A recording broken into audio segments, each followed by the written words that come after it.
John. Oh, yeah. Nick, here we are again. Back in the shed. Anyway, Christ is risen. He is risen indeed, John. Yes, He's yeah, risen indeed. We're coming up on the middle of Pascha here. Ah, We're recording this on the eve of the Samaritan Woman Sunday, which is mid-Pentecost is the week that straddles Samaritan. But it's a ring. Not a surprise, Nick, that the 7 Sundays here are a ring and Samaritan Woman is the center. And I doubt anybody but Presbyteria Lois is interested in hearing me talk about that. We're here talking, though, about rings and structures and alchemy, and this is Wonk City. This is about as crazy as it gets. I can't tell you how much I've been looking forward to this. No, I love my job, but I've had a challenging week. And every time I've been getting down and getting frustrated, I've been thinking, I hope John puts his alchemy post up, because I want to have a talk to my friend on the weekend. And woo! So happy to see the post up. So happy to see you and be talking to you. It's made my week worthwhile. I hope our friends out there across the internet waves are just as happy to see us as well. Well, it must have been some week, Nick. Yeah. Because I basically had the week of, I got this. We recorded the show that's gone up before this one, where I said, I'm going to put the Alchemy post up before this one goes out. And every day I would get up and be working on the thing, and no, that doesn't work. Or, I got to try this, I got to do that. And this is a Negretto, really, because we've got this. Oh, whoa. And so I had to read all sorts of stuff I didn't expect to have to read and study and catch up on. And so last night I put out this thing, and we have some other things to put up. I got to put up last week's video. Anyway, it's been a week here as well. But it's been an edifying thing. If I got this piece up now, as you said, why is it so overdue? I tried to put too much into I had alchemy posts already set up, I already outlined, ready to go. Yeah. And they were just crazy long. And then I changed my mind several times as I was writing those posts up. And finally, I had to relearn Tetractys ideas, or I should say tetrad, is a little easier. And if I mispronounce Tetractys, I am sorry. I've never heard anybody talk about it, Nick. It's one of those words that you look at, you sound them out, and you find out that no, it's not ubiquitous. It's whoops. It's not Hermie one. You got it. Actually, the first 4 books, until I got to a certain scene, Nick, of Harry Potter, I was reading them aloud to my children, and I said Hermione, because that's what my wife said. Oh no, that's not pronounced Hermione, that's Hermione. And so I get to that scene with Victor Crumb, and I'm like, hey, me and Victor here, the last people who didn't get the word about Hermione. Yeah. Woo! Yeah. So anyway, that last post, I tried to say right at the start of that post, Nick, and this, what did I find? It was the Alchemy of Hallmark Man. Yeah. That part 1, really, why I said, look, this is going to be really wonky. I'm not just going to actually do let's look at the book and, match this up with alchemical images. I'm going to try to figure out in advance what it's supposed to be in terms of these structural models. Woo! It was not a rabbit hole. I mean, it really is. Well, for one thing, you get to review. Yeah. All these ideas that are really pervasive in, rolling fandom, the scholastic side of it, I should say, and that. I started off this Alchemy of Hallmark Man discussion with a review of the literary alchemy of the first 3 Harry Potter novels. I mean, that's And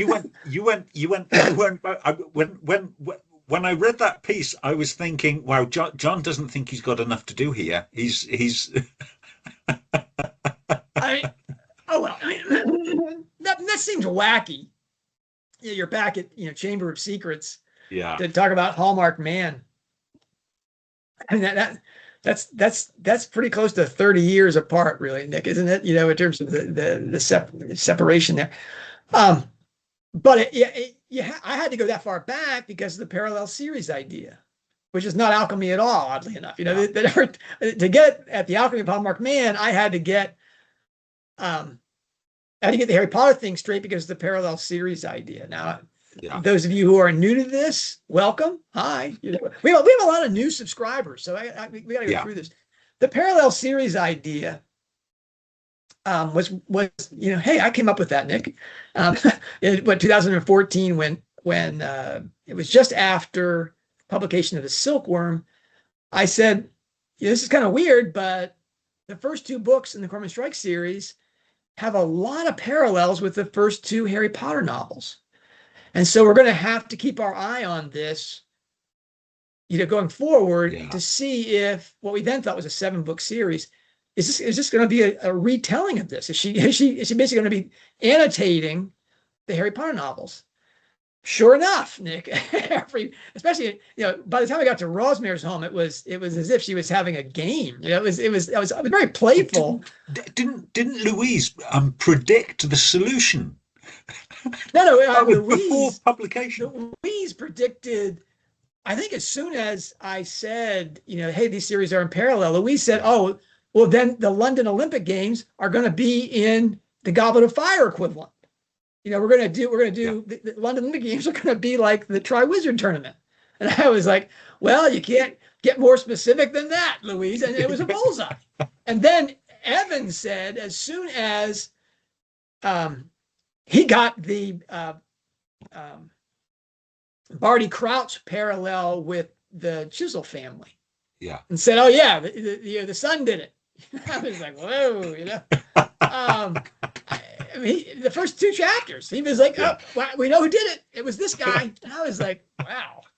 I mean, anyway, parallel series idea is one thing that Roland's been asked about. Whenever there's an open forum, she's asked about it, and we ain't talking about that. That ain't happening. But it among fans, it's a thing. Yeah. And I put a link in to the post that said, here's the pillar post in which all the books we have that parallel series thing laid out. Now, Rowling seems to be running the Strike Decalogy in parallel with Potter to include its alchemical sequences. Now here's the connection of why I had to go back there. So I reviewed not only the parallel series idea, but the reverse alchemy theory and how that worked for strikes 1 to 3, but broke down at 6 and 7. Now, okay, so I had to talk about reverse alchemy. Maybe this is too much Rowling Studies history, but when we were in the interlibrum stage of Harry Potter's release, I predicted that Dumbledore was going to die in Order of the Phoenix, because I thought that the black work was Goblet of Fire, little knowing that we were going to get a real dark book in Order of the Phoenix, in which Sirius Black dies. So at that point, I said, "Look, we're going to get a white book and a red book now, and that would really look bad for Dumbledore, whose first name means white, if Sirius Black died at the end of the Black novel." And sure enough, that played out all the way through Rufus Scrimgeour and Fred Weasley dying in the red book, Deathly Hallows. The alchemical sequence goes black, white, red in terms of the stages. The Negretto or black stage is where the material or the protagonist is broken down. Is dissolution. He's broken down to prime matter. His absolutely essential beliefs and such. And then in the albedo or white stage, he's purified, usually by a lot of water cleansing him. And you see silver and swans and all sorts of white things in that stage. And then you get the red stage in which everything is resolved, all the conflicts are resolved, and you get a revelation of the philosopher's stone, now, or the philosophical orphan in terms of protagonists, literary alchemy. Now, so I just said this, look, these last 3 books are going to be black, white, and red, and that played out. And we had the 3 Triwizard Tournament tasks being black, white, red. And I said, there it is. And I thought I closed the book on the whole thing, Nick. I was like, this is great. Well, then William Sprague, and unknown to all of us, Reverend Joe Thatcher had come up with this stuff in 2007, that the series was a ring, and that the first 3 books on the ring theory scaffolding, the first 3 books are the reverse order of that sequence. So in Philosopher's Stone, we don't get the creation of the Philosopher's Stone, which you do in the Rebetto. We got the destruction of the Philosopher's Stone. So we got a reverse Rebetto. And then we went backwards to the Albedo, where Harry at the end of it isn't cleansed. He's filthy dirty in Dumbledore's office. And then we get the reverse Negretto or black in Prisoner of Azkaban, where Sirius Black doesn't die. He appears in the story and he's a hero at the finish, right? I mean, so we got the reverse alchemy, where we had the red, white, and black stages upside down. In the first 3 books, we had the Goblet of Fire as the turn with the 3 Tar-Wisma tournament attacks in sequence. And then we had the books in their proper, order and doing what they're supposed to do in terms of alchemy. And that's reverse alchemy, and how you combine the alchemical sequences and ring composition theory. And no, Nick, I'm not going to explain ring composition theory here. Other than to say that the front of all of Rowling stories is told in reverse order on the way back. And you want to know more about that? Check out all the work that we did in Hallmark Man. Now, here's why I had to go back through all this stuff. I had a parallel series idea to go over, and I had to get the reverse alchemy thing in. To get Hallmark Man's alchemical stage right, I wanted to figure out why Ink Black Heart and Running Grave weren't the alchemical stages we'd expect from reverse alchemy. We'd expect that Ink Black Heart, book 6, would be like Half-Blood Prince, which was an Albedo novel, and that Running Grave would be like Deathly Hallows, which was a wonderfully read book. And Ink Black Heart and Running Grave aren't white and red; they are black and blacker. So it's sort of like, what's going on here? Now, some of our newer subscribers may not have the stages, the 3 stages of literary alchemy down pat firmly in their minds. Not me, you understand. I'm completely happy with what the blue, the green, all those alchemical stages. I'm fine with them. But for our newer, thanks, Nick. For our newer subscribers, could you just run through them for us?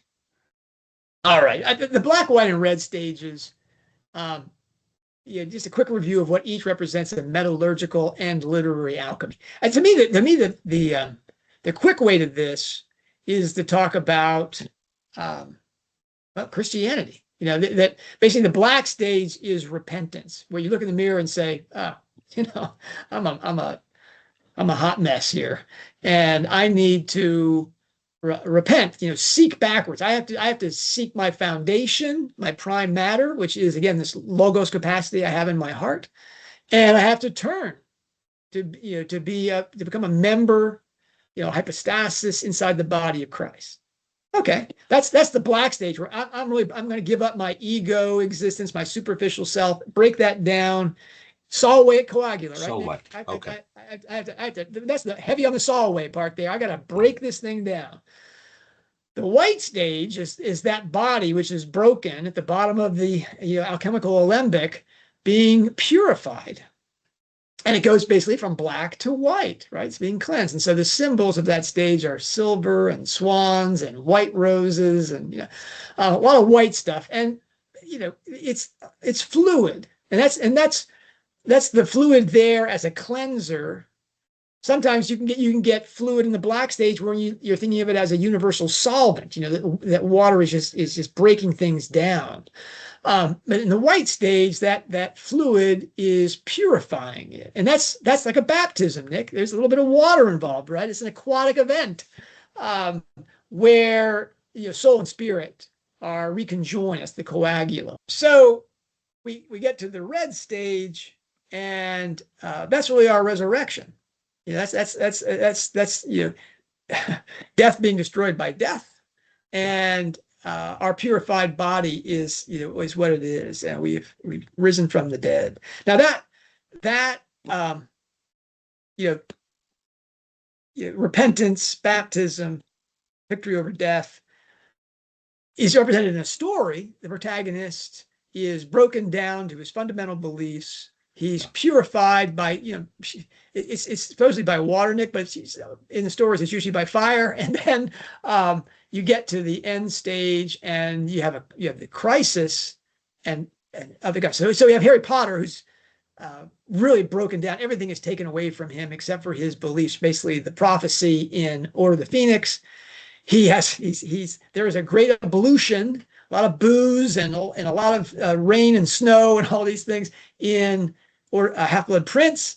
And finally, he learns all the background knowledge he needs for the crisis, the great battles in Deathly Hallows, at the end of which we get a philosophical orphan, Teddy Lupin. Teddy Lupin appears at the end of the story to parallel Harry's appearance at the beginning of the books. Now that's how Rowling does this. And Rowling's, her one interview comment about alchemy, I think it was in 98, Nick. They asked her if ever she wanted to be a witch, and she said, no, but an alchemist. It sets the magical parameters of the series. I mean, she said, hey, look at this. And they lost that interview, Nick. Only when Accio Quotes found that interview years later from this small Scottish newspaper, did all the things that I had said about literary alchemy were confirmed, and we moved to that stage, Nick, of Rolling Studies where we always knew that. Okay. Now, don't underdo this. There's a sizable membership of the fandom actually didn't move to that stage until J.K. Rowling had to physically tattoo it onto her own arm. Anyway, John, now I'm convinced. Yeah. Anyway, there were holdouts. And then, in addition to that comment, she put some notes up about the colors to note that she really understands the colors in the stage sequence on her Pottermore site. Okay, so we've got Rowling's use of Harry Potter in the last three books. We discovered that first, and then the fourth book and the Triwizard Task, and finally the first three books. We see how it all works as a ring. Now, Galbraith, Mrs. Murray's other pseudonym, she uses Louise Freeman did this work. This is Louise Freeman Davis wrote up that sure enough we see reverse alchemy in the first strike books.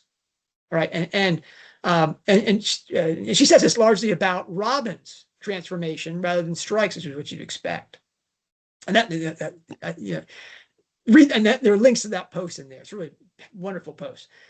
In the fourth book, you don't get Triwizard Tournament tasks, but you do get a black, white, red sequence. So 1, 2, 3, 4, Nick, we're just flying right through this. And then the fifth book, Troubled Blood, again, one of Rowling's best books, if not her best book. Just a brilliant piece of work, from the illustrations to the intertextuality with Fairy Queen. I mean, that book is so good. Anyway, it's also an Negretto, and so we were all like, "Man, this is great. She's doing the Order of the Phoenix thing. We're just drilling this thing." And then we get to 6 and 7, and 6 and 7 don't parallel. They do parallel in wonderful ways. They're opposite numbers in Harry Potter, but not with respect to the alchemy. So when they were doing that, whoa, what's going on with the parallel series idea? Still held up. She was still doing all the playful, echoes of the Strike book, of the Potter books in the Strike books, but we don't Yeah. get the alchemical thing. Now, so that was the big, wonder what this is about. Then we get, people say, well, why? Why does she use all this stuff? This is for the newcomers, right? I mean, why does she do that?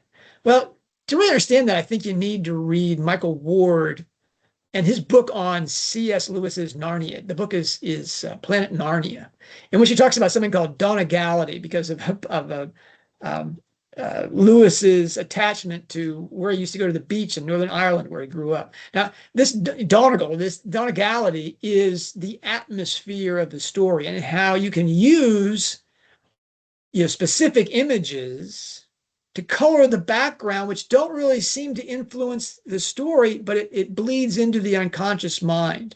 And Lewis wrote in a book about translations of the New Testament, of all things, about how what registers in the unconscious mind is actually the more lasting. The deeper it goes, the more profound the influence. And so he was a master at putting in strokes that almost every reader would overlook. Specifically, as Ward demonstrates, every specific one of the Chronicles of Narnia books has a specific planet and its astrological qualities rolled into it, and how they're a reflection of a quality of Christ. Now, people complain about C.S. Lewis being in your face with his Christian imagery, and yeah, the Aslan is Jesus thing. People are just doing, oh, this is pretty, provincial in its evangelism. They miss entirely, Nick. Yeah, there's some in your face stuff, but the more profound stuff that really lasts, that makes people really love those stories, that's his astrological work. In Roland Galbraith, that's alchemy. If you want to see what she's really doing in terms of transformation and how she's causing you to change as you identify with the protagonist's struggle and you experience his or her catharsis, that's the power of Harry Potter and of Cormoran Strike and Robin Ellencott's stories. Anyway, so that there's your fire hose introduction to literary alchemy, which you got to get that. We're talking about trying to figure out what the alchemy of Hallmark Man is. Time well spent. But yes, we've got an answer, but this just confuses everything, doesn't it? So we're saying that yes, the parallel series idea works, but at some point the alchemical parallelism breaks down. Where do we go from here? All right. At Ink Black Heart, the alchemical correspondences stopped. Yeah. But the other parallels continued, like in structure, in plot points, really playful things. Where, character says one thing in the Hunter books, and you get almost the exact same conversation in the Strike books. So the first 7 books paralleled their Harry Potter opposite numbers in structure, plot points, some symbolism. But the last 2 of the Strike books, that symbolism broke down from the alchemical pattern.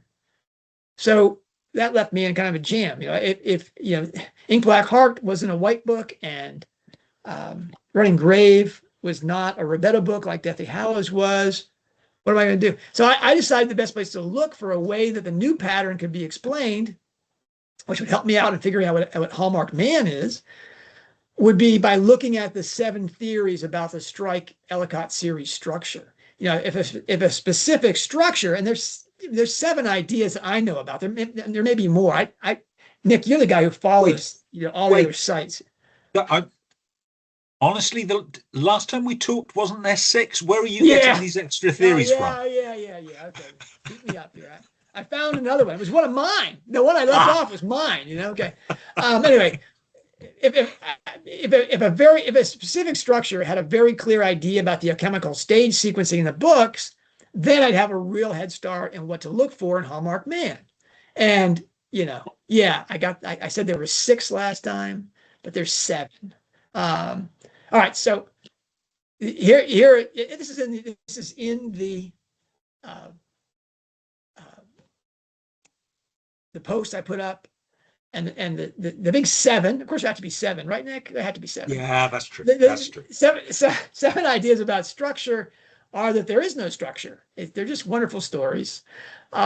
Then there's Louise Freeman's work. It's kind of a composite. She has big ring and double wedding band, and there's a link to that. I can't explain it. You've really got to go there. And boy, if you want correspondences, Louise Freeman Davis is your source.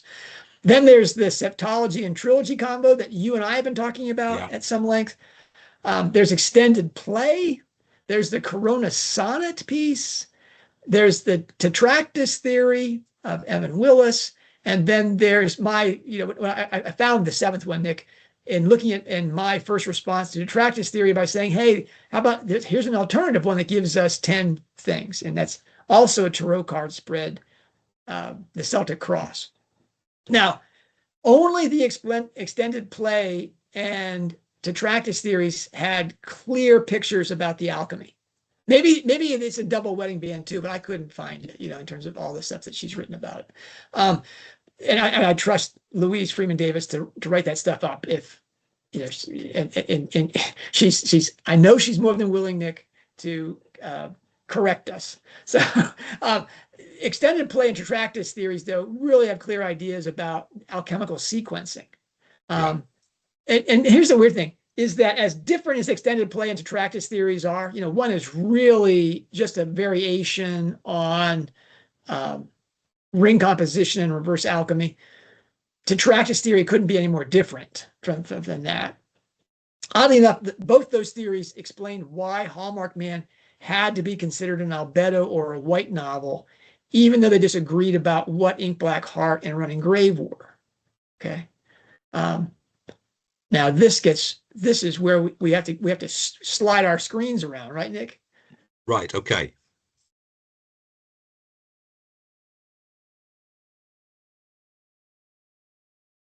The miracle of technology. Boom. How's that? That's great. Go ahead and push some buttons. Just click on that. Okay, this is the layout of. Okay. This is the most simple form of the Hogwarts saga as a ring. Now you're going to see that the first and the last book are a latch at the bottom there. They're the beginning and the end. They have to hook up to be a circle. And the middle point, Harry Potter and the Goblet of Fire, is where you see pointers to both the beginning and the end, how this is going to go. That's the story turn. You click on that and it'll give a little jump. Whee! Okay. And then we saw connections between books 2 and 6, which are really the Dark Lord books, where we get to meet Tom Riddle, and then we learn all about Tom Riddle in Half-Blood Prince. And then the top 2 books are the Sirius Black books, where we meet him, and then he exits stage left. And so that's the picture of the 7-book series, according to the Ring. Click on it again, Nick. Let's go to the next slide. Now, William Sprague and Reverend Bob Thatcher came up with the reverse alchemy piece of this, which I totally missed. Go ahead, Nick. After I did ring composition in the series and each one of the books, Bill Sprague and everything. So go ahead and click through them. They should just all appear here. Okay. So there we go. And so now we're going to see that we have the reverse Prisoner of Azkaban, Negretto, where we meet, Sirius Black and everything is jolly. And then we get Order of the Phoenix, where Sirius Black dies, right? And then Half-Blood Prince comes out. It's a proper albedo, and we figure out that Chamber of Secrets, or Sprague's theory was that it was the reverse albedo. Go ahead and click it again. And then we get, finally at Deathly Hallows, we get the proper albedo and the appearance of the stone, who is Teddy Lupin, and the Philosopher's Stone, where the actual physical stone is destroyed. And that's the reverse alchemy ring. And then there's a latch there that connects all these things, which is Harry's battles with the Dark Lord, the core conflict of the series, and how it's resolved in the big revelation to finish. Harry's the winner. Yay! So that's reverse alchemy in a picture. Okay. We go to the next piece. All right. Extended play is, an attempt to explain how we can still get, basically how 10 books can fit on a 7-book ring or 7-part ring. That's pretty neat. So you get Cuckoo's Calling as the reverse Rebetto. And again, there's a link to Louise Freeman Davis's piece that explains how that works. And then there's the reverse Albedo, and then there's the reverse Negretto in Career of Evil. All right. Now we get Lethal White in correspondence with Goblet of Fire being a black, white, red sequence. And finally, Nick, this is where we get extended play. Is that we don't get one book that's a Negretto. We get a double. We get 2 books. We get an extended Negretto, as if Negretto wasn't black enough. We want to do another black novel. And that Ink Black Heart is called Ink Black Heart. And we get a big marker there that's the end of the Black stage, the way Sirius Black's death was in Order of the Phoenix. Okay. Pretty neat. So this is like Deathly Hallows, the movie, part 1 and part 2. Right. That's right. Okay. That's right. I don't think she made any more money out of the Alchemy, but back. We get a lot of things. All right, and then we get to the Albedo stage, and this is where we're looking, is that we get Running Grave and all of its water images. And Louise Freeman Davis wrote the work on that. I mean, really, the level of detail that Louise Freeman Davis came up with about all the water and the rivers and the baptisms and the champagne, it was just brilliant work. But Louise was very careful. She said this is a theme. She didn't say it was the alchemical stage, the Albedo, because I think she understood that it was, way too dark. And we had a wet Negretto in Troubled Blood. So Louise, very prudently didn't go on the alchemical thing there. But it was it works for this theory, that was an Albedo. And then Hallmarked Man, according to this theory, is also an Albedo. And Nick, there's plenty of silver in that book. Yeah. And so just like Ink Black Heart was the end of the Black stage, in extended play, we get a silver title. The hallmarking is a silver, literally a silver impression, right? Is that thing that we have marked? That's the end of the White stage. Pretty neat. And there's a ton of water in there too, all the rivers, and there's plenty of Albedo imagery in there. I thought, okay, great, this works. And then the last 2 books, Strikes 9 and 10, are going to be the Rebetto proper. We're going to get all these conflicts resolved, all the untied, the loose strings that we argue about. Who killed Lita Strike? How do I phrase this, Nick, without offending people that are convinced that Charlotte will not appear again? There is some question. Some lunatics in, strike fandom believe that Charlotte was murdered. Who would come up with that idea? Same crazies that thought that, this is our moment, Nick. Yeah. Same crazies same crazies who thought that Robin might be sterile. Or those of you playing the drinking game at home, we have to do that at least once in an episode. We are contractually obliged at this point. Anyway, so that's what the extended play theory was: is you get double, your alchemical colors going around the thing. Brilliant. And a woman named Kathleen, who did not want to be named, I give her all credit into the post where we originally talked about that, where she said, "Hey, it all works on that ring, John. Just double up those last 3." I thought, okay, and it seemed to work. Yeah.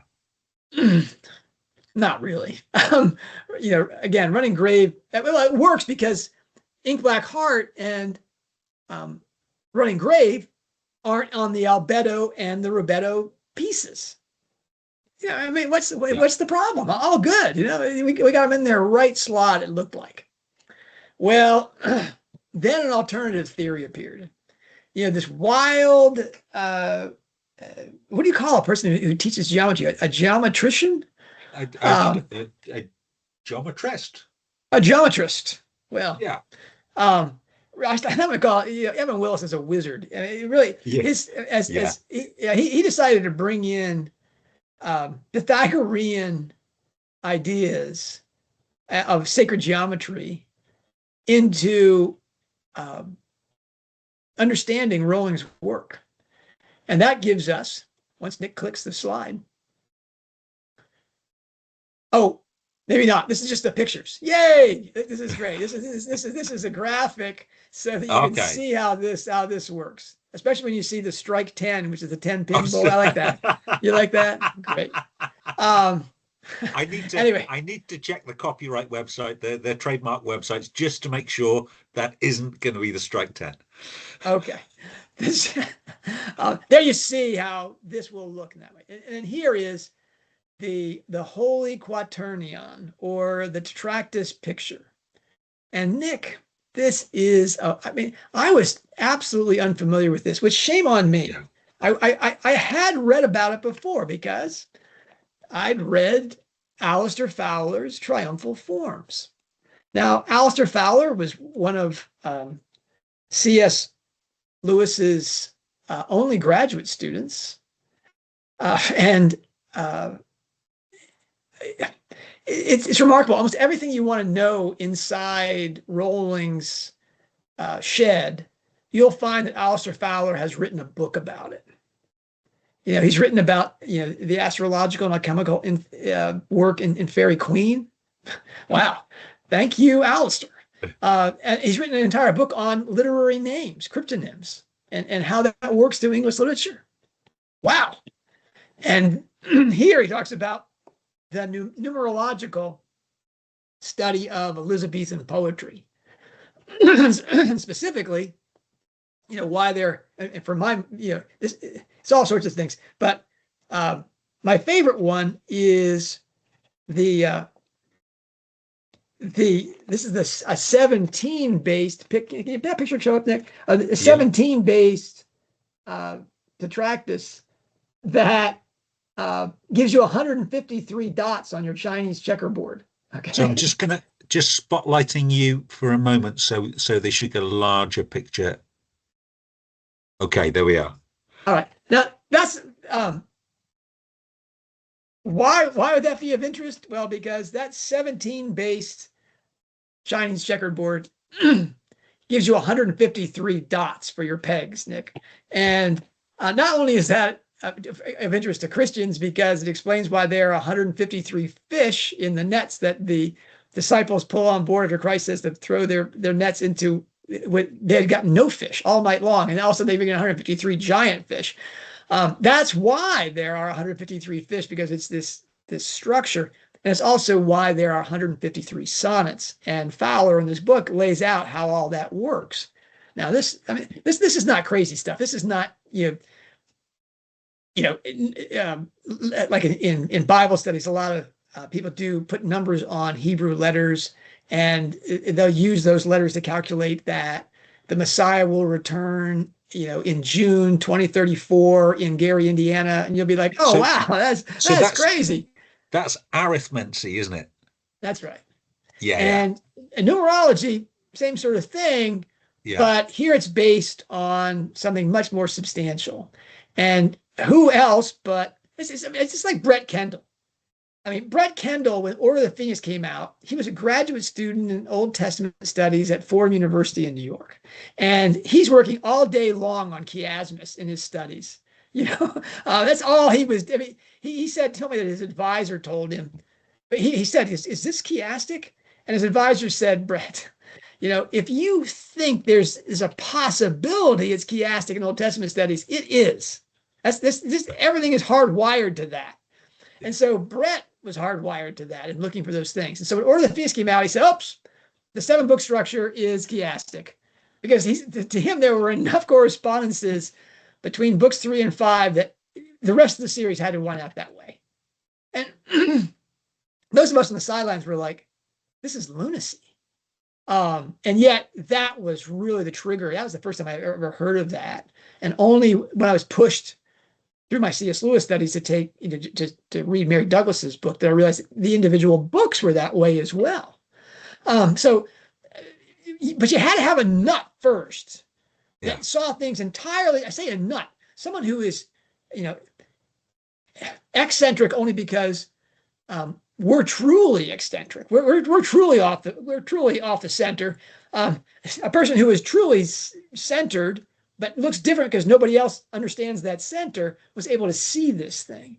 And I'm convinced that nobody would have come up with Tetractys theory except for someone that had studied Pythagorean meanings of the Tetractys. And I mean, the Pythagorean cult, they sang hymns to the 10 board. That, it looks sort of like the thing you see at Cracker Barrel in the United States. They give you a base of 5 instead of base of 4. They'll move your pegs around and make get them off the board. This is huge in terms of understanding cosmology in the West. It's very much like the I Ching is in terms of the 1, the 2, the 3, and the 4. It's setting those things up in terms of the trigrams. That or hexagrams. Help me out, Nick. Hey, hexagrams. Hexagrams. That 1, 2, 3, 4 layer at the Tetractys is very much like the 1, becomes the 2. This is more like the Tao Te Ching than the I Ching. Becomes, the 3 becomes the 4, and the 4 is creation. It's the 4 directions, it's the 4 elements, etc. Now, again, read Evan, all the posts. I put the 3 posts that were written about this at Hogwarts Professor. The first one is Evan's post, which just blows this thing open, and it's really heavy on mythology, and nobody gets the mythology the way Evan. I mean, this thing is so far out there, Nick, in terms of. I mean, he takes all the things that we've talked about in rolling studies. The alchemy, the ring stuff, the psychomachia, the mythology. Nobody understands the mythology as well as he does. I mean, his understanding of the Oresteia and how it works in Harry Potter. Oof. I wrote a book on that on introduction. I read him and I'm just doing, whoa, that's really good. That's way beyond what I was doing. I mean, he takes everything to the next level. And so it's not an easy read. It's not an easy read. There's so much inside that post. So much so that I wrote a post saying, hey, those of you who gave up on that post, halfway through it, you made a real mistake, because here's how Tetractys is used. I basically explained, its importance from this book and its use in the tradition, and then went into, what Evan was after, what he was chasing in that theory. Well, then it was right before Running Grave came out. So he made all sorts of predictions about what happened in Running Grave and about books 8, 9, and 10. As I said in my post, an explanation, you can't fault Evan. He's put out, this is going to happen, that's going to happen, and this is going to happen. I mean, is that like there's any ambiguity here? Is that like, a man with dark hair will appear in your near future? He was like, a guy with a glass eye is going to meet you on Wednesday at 3:00. I'm like, whoa, okay, here we go. We're going to know if you're right or wrong. And a lot of those things played out. We didn't really know how well it played out until we got Hallmark Man, because I don't know. Am I getting ahead of myself here? I mean, let's go back to the pictures. Okay.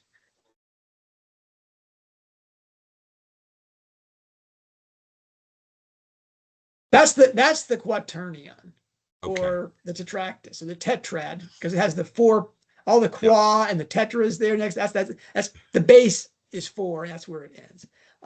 But the 10 is the number of unity, because it has the 1, the 2, the 3, and the 4. We have the point, which is the center of the circle. We have the line in the 2 spots. We have the Holy Trinity, and then we have the square. We basically have the circle and the square with a line through it. Gosh, Nick, does that sound like a Deathly Hallows symbol? Does that sound like Masonry? I mean, this is the heart of all of those things, and it's Rowling's use of symbols like this. Now, here's some of the wild part, Nick, about this Tetractys theory, and the part that I think that it is probably just incomprehensible to most Rowling fans. But if it's true, Willis has done something in the middle of this series, and while the author is still alive, that usually isn't figured out until maybe a few centuries after the death of the author. Okay, post-mortem auctoris. This is, he's saying that Rowling, while she was writing the 7-book series, said, I really want this to be a Tetractys set. And they're going to be, and then when she was inspired to write the Cormoran Strike novels, which were going to be, which she was going to write under a pseudonym, she was going to be writing a parallel series to that first 10-book set. Now, for that, Nick, you need pictures, because this double Tetractys theory is hard for people to see, but it's easy to represent with pictures.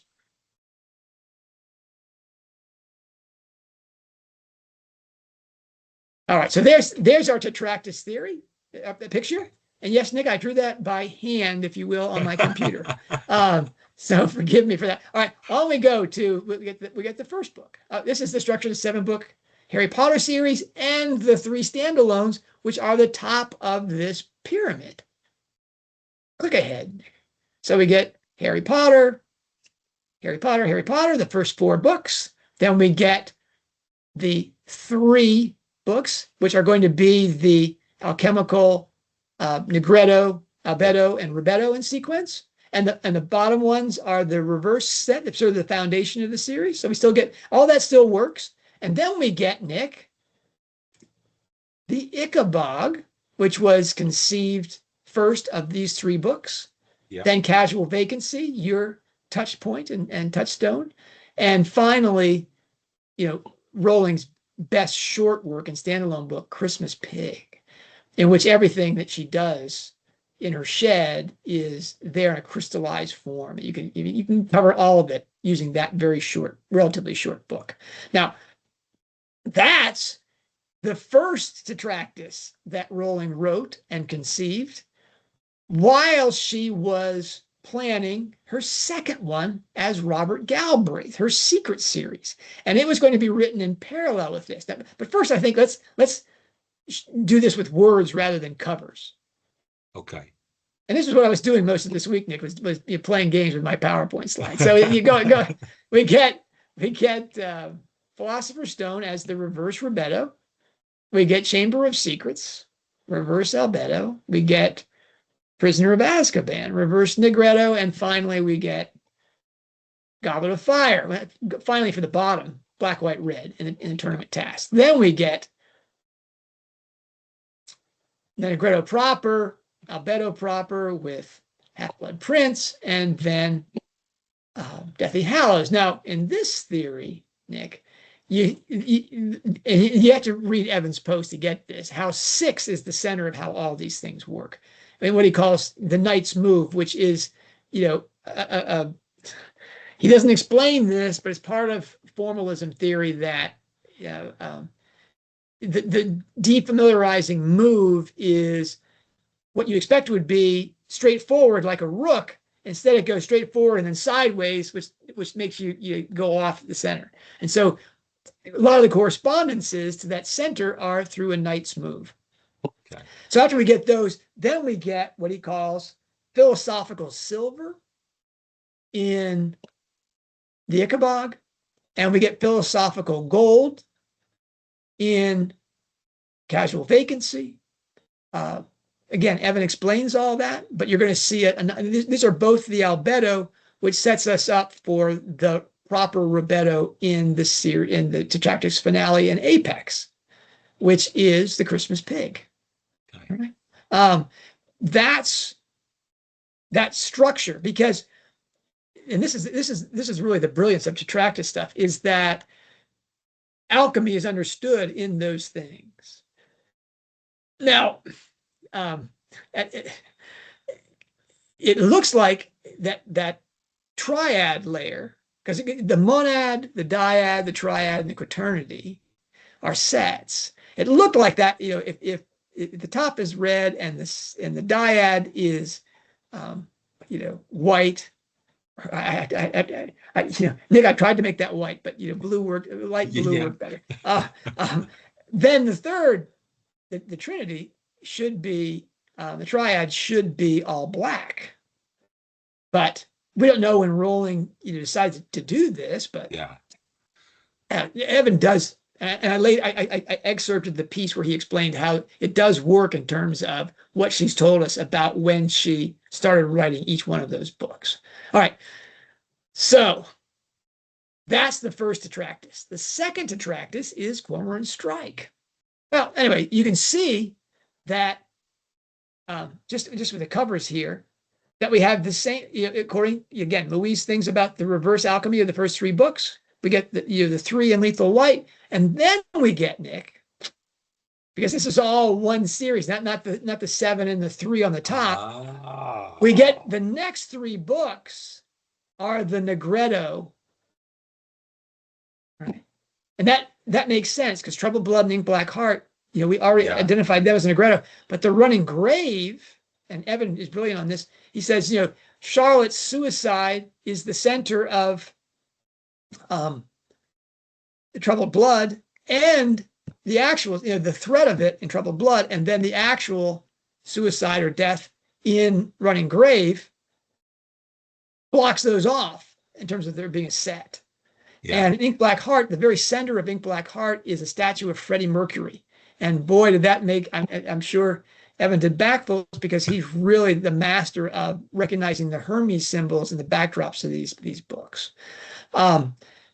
That means that the Hallmark man has to be an albedo, as does Sleep Type Evangeline, in which the characters are really purified and cleansed of all their mistaken ideas.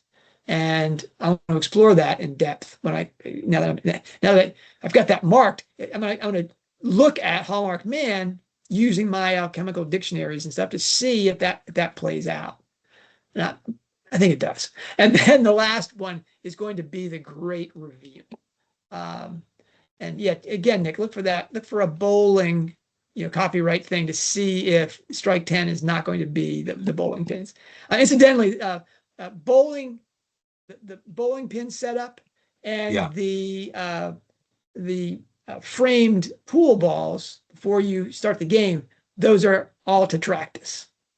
Also, in the game of snooker, the red balls are set into a 10-ball triangle exactly like this. Red alchemically, the Tetractys is going to be the 4 elements, or the reverse alchemy, which gives us the foundation for the Negretto, the breakdown, the purification in the albedo, and then the revelation and resolution of all conflict in the Rebetto proper, right?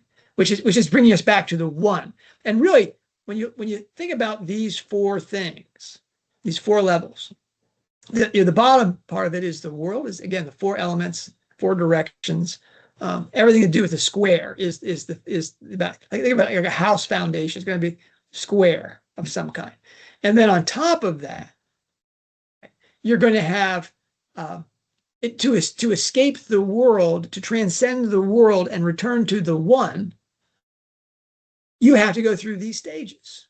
You have to go through a profound breakdown or solway in the Negretto. You have to repent from, seek again that noetic faculty, your cardiac intelligence, and put aside your ego existence and your profane knowledge, and you have to accept this faculty, this logos faculty, really as your heart, as what you're about. That makes you able to reassemble yourself in the albedo and finally in the Rebetto, where your soul has been cleansed after that dissolution. Your soul is cleansed in the albedo, and then it's reunited with the spirit and the body in the Rebetto. That's the alchemical sequence in a picture form. It's all about return to unity and communion. Christianity is largely the pursuit of communion with God and Christ. Alchemy is your return to an Edenic perfection rather than the perfect perfection inside as a member of the body of Christ, but this is a physics reflecting metaphysics. And in story, because you're going to identify with this protagonist going through these stages, you're going to be purified. That faculty that you're reading with is indeed that same faculty that is the goal of your repentance, is that you become one with that faculty. Now, whew, that's a lot. Now, let me bring up some of this. Now, this image was used to predict 3 things about Hallmark Man before even Running Grave came out. Okay. Where he says it's going to be, I mean, maybe we should show the picture first of the next slide. Now, here we go again. We're going to put those things in place. There's the reverse thing. Now we get troubled blood, ink black, heart running grave. That's all the Negretto. Unlike the first series where we had black, white, red there, here we get a proper Tetractys where we get the Negretto all in one stage. And then, according to Evan's idea of this, we're going to see a white stage when in Sleep Type Evangeline coupled with Hallmark Man, in which we're going to see that purification of the soul as removed from the body. And that's going to be in 2 parts, the philosophical silver novel and the philosophical gold novel. And so when Evan put this up, he predicted that Hallmark Man, before we had a title, was going to be about silver and an albedo piece. And forgive the boneheaded mistake I made in the post. I put it in the comments that, I said it was a Negretto, once, and then in the very next point said correctly that it was an albedo. All right, and then the last book, Strike 10, currently untitled, is going to be the alchemical rubedo. It's going to be the red stage. It's going to be the all the resolution and revelation. We're going to get all the answers to our problems in that incredible book. And I really hope Rowling has the notes for this stashed away in a safe deposit box in case anything happens to her. Just like, oh my God. Can you imagine getting 9 points of this structure and then we don't know what happens? Anyway, but the brilliance of this is that, again, Evan said, but before we had this, it was all about silver, that it would be an albedo or a white stage novel, and that it would parallel the Ichabod. Now, Nick, you and I, with Sandra Hope, we got to, experience Ed Chardlow's reading of Hallmark Man, in which was it every single time we met that he commented, "Look, there's another Ichabod reference. There's another Ichabod thing." And I've commissioned Ed to write up all the parallels with the Ichabod in Hallmark Man, and Nick and I will testify. There are a lot. Oh yeah. And here's the bizarre thing: is that Evan predicted that. He said it's going to either be Ichabod or Casual Vacancy, but he said if it's going to be in order of conception, like all the other ones were, then it was going to be the Ichabod. Now, seriously, 3 bullseyes with a special merit badge for figuring out that before the title was announced. And so we've gone through all of this, I think. Let me just. Is that it? Is that the end of the show, Nick? Is that the end of the slideshow? Well, there's one more diagram I wanted to show you. So look at that. That looks a lot like a Tetractys. What is that, doesn't Nick? it? It doesn't. What is that? So this is the heraldic device for the Duchy of Cornwall. So Cornwall, of course, is a county. If you listen to Polwarth, it is a nation, but it's a county of England as well. And it is a duchy. The land area is a little bit different because the Duchy of Cornwall is a large estate. It has some lands actually in my hometown where I live now in the Vale of Glamorgan. There's some Duchy of Cornwall owned land. Who's the Duke of Cornwall? Who is the Duke? So the Duke of Cornwall is if he's over the age of 21 or so, he is also the Prince of Wales. The Duke of Cornwall is always the heir to the throne, and he can, or theoretically she, but he can come into this title from the moment of birth. So unlike being the Prince of Wales, you have to be invested as the Prince of Wales. The Duchy of Cornwall, you get automatically. So as soon as you are born, if you are the heir to the throne, you become the Duke of Cornwall. And the reason for that is the expenses of the heir to the throne is paid for out of this estate. So it is a money-making enterprise. That What is there this? Is it taxation? Is it what is this? so it is there is some taxation, but very favourable taxation. So essentially, it pays for the Prince of Wales, so the taxpayer doesn't have to. So the profits from the estate aren't taxed because then you'd have to top it up with taxpayers' money anyway. But it's run as you would imagine for an enterprise like this with a lot of public scrutiny. It is run very ethically, more or less. So it's very environmentally friendly. It's good for the environment. They produce very high-end biscuits, Duchy of Cornwall biscuits, which will have this badge on it. But let me explain. Let me explain a little bit about the badge. So we have the royal crown on top.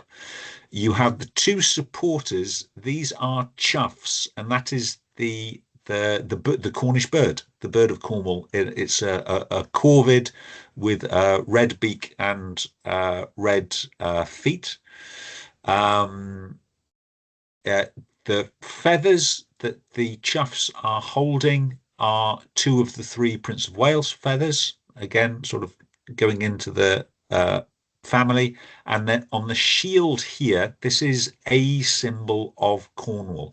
So these circles, they're heraldic coins called bezants, and there are 15 golden bezants on a sable or black field. It's a symbol of Cornwall. You will see the same design on Cornish rugby players. It forms part of the heraldic device for Truro, which is the county town of Cornwall. It's a very well-known Cornish symbol. So it would be very well known to anyone who lives or grew up in Cornwall or has Cornish ancestry. Or likes cookies. Or likes very expensive but delicious cookies. Now, of course, there are 15 of these bezants rather than 10. So Still, the symbolism is, I mean, that's implicit, right? I mean, that's yeah. What is humlut? What does that mean? I honestly don't know. So something for our something friends to tell us in the comments. You know? So it's not. It isn't the Cornish motto. So the Cornish motto, as Polwarth will tell you, is in Cornish and is on and hag all, which is one and all. And Polwarth would completely agree with that sentiment. It's a very socialist sentiment. Humut. It doesn't sound Nick, Cornish. it's not about socialism. It's about that symbol. Yeah. It's about that symbol that you have a unity of the transcendent or spiritual realm with the material visible realm. One and all. Everything is in the one. Yeah. That's seriously, Nick. Socialism. Oh, yeah. Who says socialism can't also be spiritual? I'll go there. I'll go there. Anyway, fascinating. And we know, I'm confident that Rowling is that as a lover of cookies. I mean, isn't she a baker, Nick? She must know all about that thing. Seriously, back to this. Okay. So Humut is it looks like it is Norman French, and it means high-spirited. Oh, I love it. Yeah, I love it. Anything in Norman French, Nick, just like Granger, that's a great thing. Yeah. That's a great thing. But of course, they're the conqueror stuff, so maybe not a good thing. Are the Cornish people happy about this Norman motto? Well, Oh, we were only very late entrants into the English realm prior to the Norman conquest, so I think it's a moot point. We'd only been overrun by the Saxons maybe one or two generations before. I love the fact you're using the first person now because Yeah. yeah, our friends may not know that you have a distinct Cornish heritage. Yes, I have a complicated heritage. So I also come from Michigan, but anyway, let's not split this. I love it. Um, um, we're still waiting for you to come back, Nick. There's a place for you at our table here in South Carolina. Um, anyway, this back to Hallmark Man. That both the extended play and Tetractys theories have Hallmark Man set aside as an albedo, Yeah. which is really going to color, forgive me, color with white, my examination of strike 8 as I look at its alchemical symbols and sequences, as well as how I interpret them. Okay, I'll be looking for the alchemical signatures of the second stage, sometimes called the leucosis or the whitening. And I'll be looking for evidence that contradicts the albedo dyad idea. And I've already written Evan saying, tell me more about philosophical silver. What does that mean? And I'll be looking into alchemical ideas that you can find in, the go-to reference work for literary alchemy, in the Abraham's Dictionary of Alchemical Symbolism, in which you'll find all sorts of fascinating entries, Nick. There's, for example, who knew that incest was an important part of the alchemy, and that Jason and the Argonauts, and specifically the Medea, is also, the mythological side has an alchemical, is a big thing in alchemical literature, and dog and bitch are also part of this. I think too that the entire union of opposites, especially in terms of the king and queen uniting, in a tomb, also play out inside this. So it was again, that was quite an adventure, Nick. We got to review parallel series idea. Yeah. We got to review reverse alchemy. We got to, and then we did the two structural ideas that were really heavy on alchemy were the extended play idea and Tetractys theory of Evan Willis, to come to the conclusion that, it's going to be an albedo, almost certainly. Time to look at that very closely, and that's what I'll be doing in the coming week, and which I'll also be putting up another chapter of Ray Livingston's book, and I'll be putting up another cryptonym chapter. Wow. And working on our course, Wow. Nick, because I haven't got enough to do. I hope people enjoyed that review. Yeah. That wasn't just that was especially the Tetractys thing, because a lot of the things in we've got 150 posts on Substack, and unlike the weblog where you can search things and find them very quickly because of the WordPress platform, Substack, it's hard to search. Yeah. It's hard to search, and that's a shame, because a lot of the best perennialist stuff I put up from my thesis are some of the first 5 posts were largely me cutting and paste from my thesis. And you also find in there Evan's work with Tetractys, the divine tetrad, the holy quaternion, which now I really I'm going to go online and see if I can get some of these cookies, Nick. Do they sell them in the United States? Is this something that only can be sold in Cornwall? I think as long as the FDA haven't set up non-tariff barriers, then it should be available. Wouldn't that would be great. That really would be great. Is if after the visit of King Charles to the United States, Trump said, "Yeah, cookies, 40%. 40%. Yeah.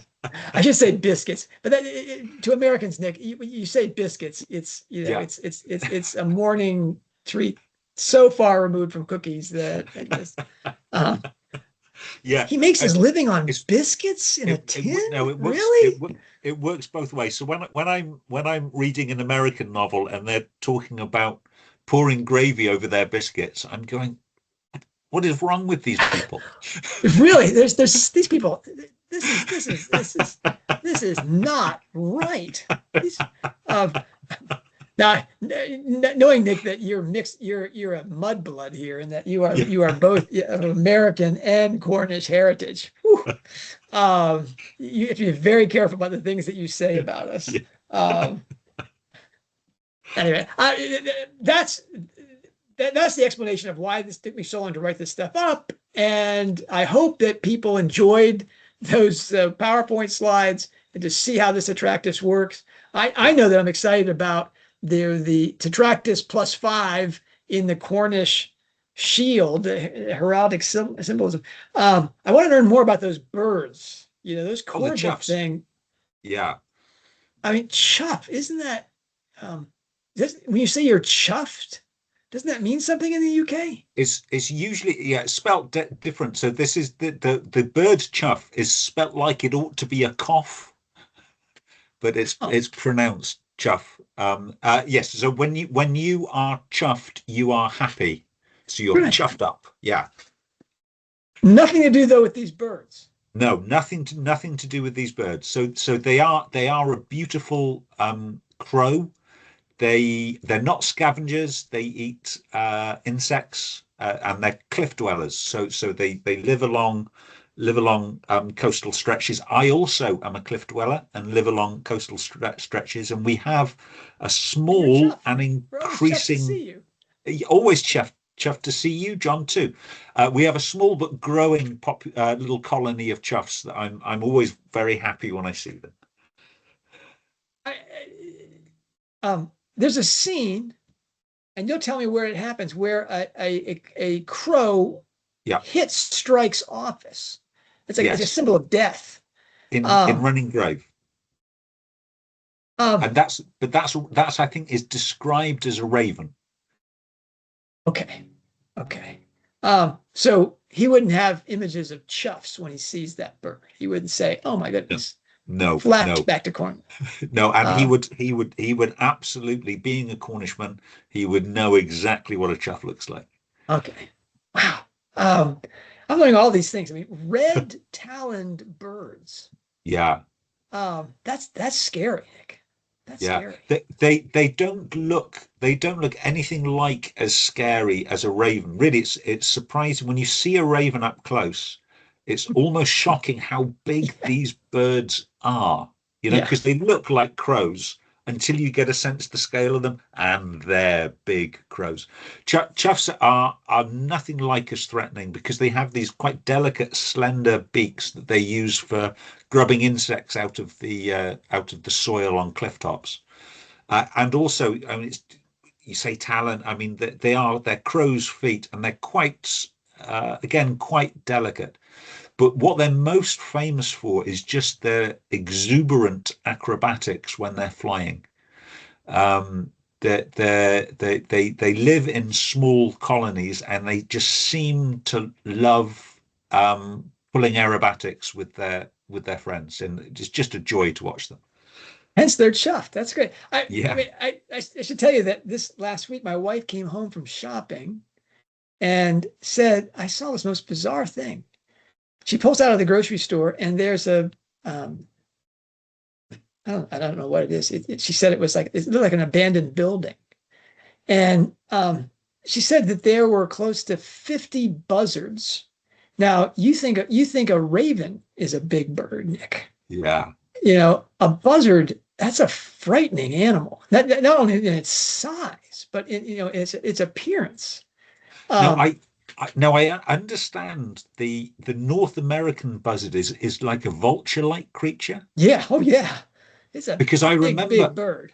I remember I took you to see the white horse in in Oxfordshire. And as we were stood up there, and I had my camera out, I shouted buzzard and took a photograph. And you almost did a 360 because I was looking at a sort of a small compact eagle, which is our European. That's what our European buzzards look like. And they're quite beautiful creatures, really. Nothing like a vulture. No, no. American buzzards, they're alarming. And Yeah. my wife says, she says, I almost went off the road because it was like they're having a convention. And this was not Wow. a parliament of owls. This was a gaggle of buzzards. This was, Yeah. she was like, usually if you see that many buzzards, there's a corpse of some kind. Yeah. And that large a gathering, it'd be an elephant in the parking lot that they have to take care of. Anyway, it's way off subject. That is fascinating to me, especially because we have black, white, and red right there in that symbol. The bird being black, the white feather, and the red talons and beak. It is, and they're so close to that gold symbolism.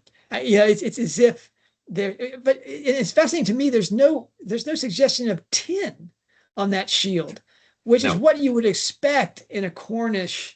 So the flag of Cornwall is a silver cross or a white cross on a sable or black field. Okay. And that's St. Piran's cross.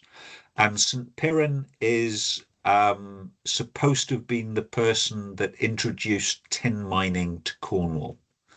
Okay. As one of it, also many rustic miracles that he did, but the main claim to fame is he introduced tin mining, and that is the St. Piran's cross is the silver cross on the black field. Okay. So, and that's how your family wound up in Michigan, right? Because they were. Well, yeah. So iron mining originally in Michigan, and then my grandfather, who was a wise old cove, decided that there was much more money and the opportunity of girlfriends in Detroit building motor vehicles for Mr. Ford. And he fell in love with an American nurse, my granny, in Detroit, and hence my family was conceived. Wow. There are American citizens in your direct lineage. There are, Your so father my father was a born American citizen. His mother, my grandmother, the nurse, was a born American citizen. Did you meet your grandparents? Oh yeah, so my grandmother lived with us after my grandfather died here in this house, and she retained an American accent till the day she died. God bless her. God bless her. Yeah.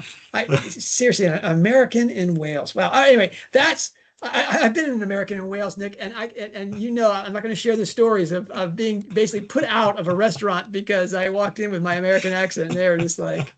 I think they may have heard my English accent first. Oh, really? Yeah. Gosh, that was bizarre. Anyway, a story for another time.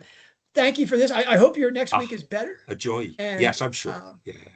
And God willing, we'll be meeting again to talk about all the things we've talked about this week, we've done this week. Thank you, John. Thank you for all you do, the wonderful articles, great conversation. And thank you to all our subscribers, especially our paid subscribers, for keeping the lights on. Boy, seriously. And we're getting classes ready. I went back and had to watch some of the stuff we'd done previously to get the links for the things. And I was like, wow, I've been promising that class, Nick. This is going to turn into it's going to be another drinking game thing. It's like, okay, everybody raise your glass. John's talking about that phantom class that hasn't appeared yet. I'm working on it. God willing, this summer. All right. Love to the clan, and yes. Thank you again to everybody out there. Thank you again for people who write the comments. It is such a delight because all the comments come into my inbox. I also get news in my inbox, and it's considering the way the world is running right now, Nick. It's good to have some. I like that, and comments, wonderful comments from people. Phew. Thank you, everyone. Thank you, John. Salute.